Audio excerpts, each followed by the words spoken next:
Pai do Senhor, em Isaías 19, o profeta está falando das mensagens de Deus para as nações.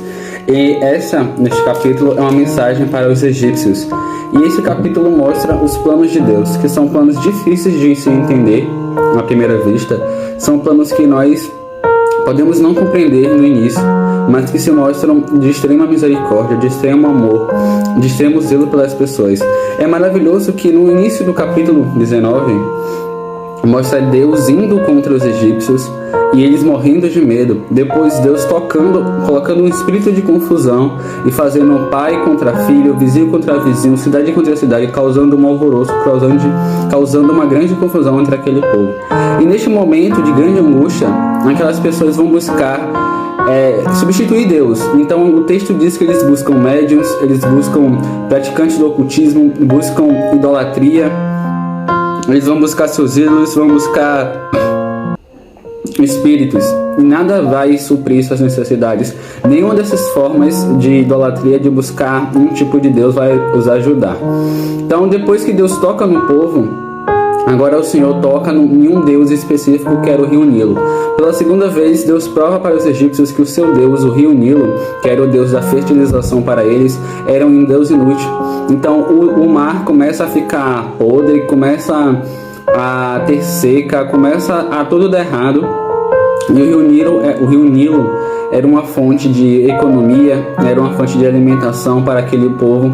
E aquelas pessoas, elas aprendem que é muito frustrante você depositar toda a sua confiança em um Deus falso, porque certamente em algum momento ele vai te frustrar, em algum momento ele não vai estar ali para você. E aí aquele povo se enche de tristeza, se enche de desespero, se enche de angústia, se enche de desânimo. É isso que acontece quando nós pegamos toda a nossa confiança e colocamos naquilo que não é Deus, naquilo que é falso, naquilo que a gente adora, na criação, em vez de adorar o Criador. E depois, Deus ele vai tocar na área religiosa, nos líderes religiosos que estavam fazendo com que o povo se desviasse, com que a nação cambaleasse. Então a gente vê um povo, aqui o Egito, frágil, totalmente destruído. Eles estavam se autodestruindo, e tudo isso era Deus, era a mão do Senhor levantada contra o Egito, e Deus diz: esse é meu plano. E até o momento parece que é algo ruim, né? Só que a Bíblia diz que Deus ele não tem prazer na morte do ímpio. E aí começa uma porção que é maravilhosa, a partir do versículo 19, que eu vou fazer a leitura, que é maravilhoso, que diz o seguinte: naquele dia haverá um altar ao Senhor no centro do Egito e um monumento ao Senhor em sua fronteira. Serão um sinal e testemunho de que o Senhor dos Exércitos é adorado na terra do Egito. Quando o povo clamar ao Senhor por causa de seus opressores, ele enviará um Salvador que lutará por eles e os livrará. Naquele dia o Senhor se revelará aos egípcios. Sim, eles conhecerão o Senhor e lhe apresentarão sacrifícios e ofertas. Farão voto ao Senhor e o cumprirão.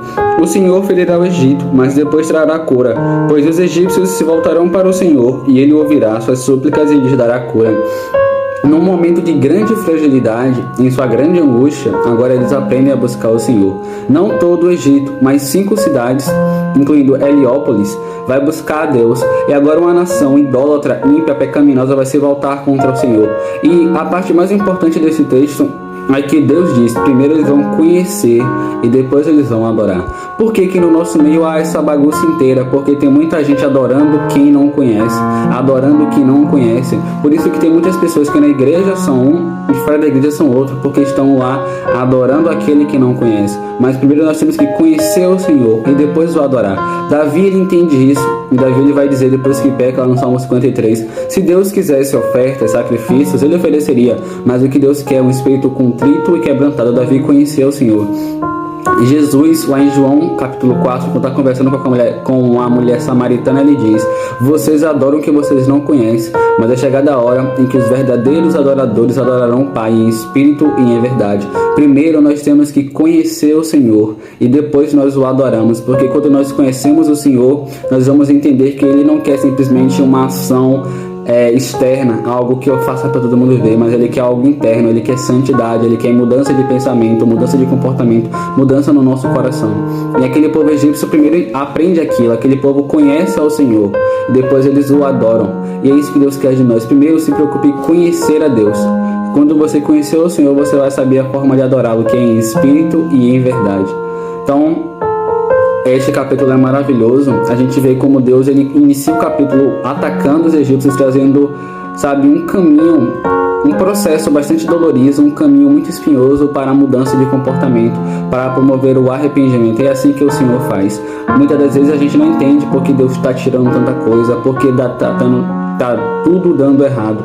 Mas só que quando Deus começa a tirar as coisas e quando tudo começa a dar errado, às vezes a gente coloca nossa confiança no nosso braço, num amigo que é policial, num amigo que é traficante, confia em pai e mãe, coloca confiança lá na conta bancária, na nossa inteligência, na nossa sabedoria. Por isso que muita coisa dá errado. Deus ele vai nos abatendo para que a gente se humilhe, para que a gente tire toda essa exaltação, tire o nariz empinado e para que a gente reconheça que precisamos dele.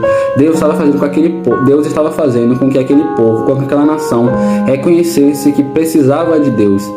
Reconhecesse que ele era o Senhor, o Salvador de suas vidas. E quando aquele povo reconhece, eles buscam Deus e Deus responde com cura, ele responde com fogo. E mais no final vai dizer que aquela nação vai se tornar uma bênção juntamente com a Síria e com Israel. E esses são os planos do Senhor. Ele tira para depois ele dar. Ele precisou fazer com que o Egito não tivesse nada para Deus ser o seu tudo.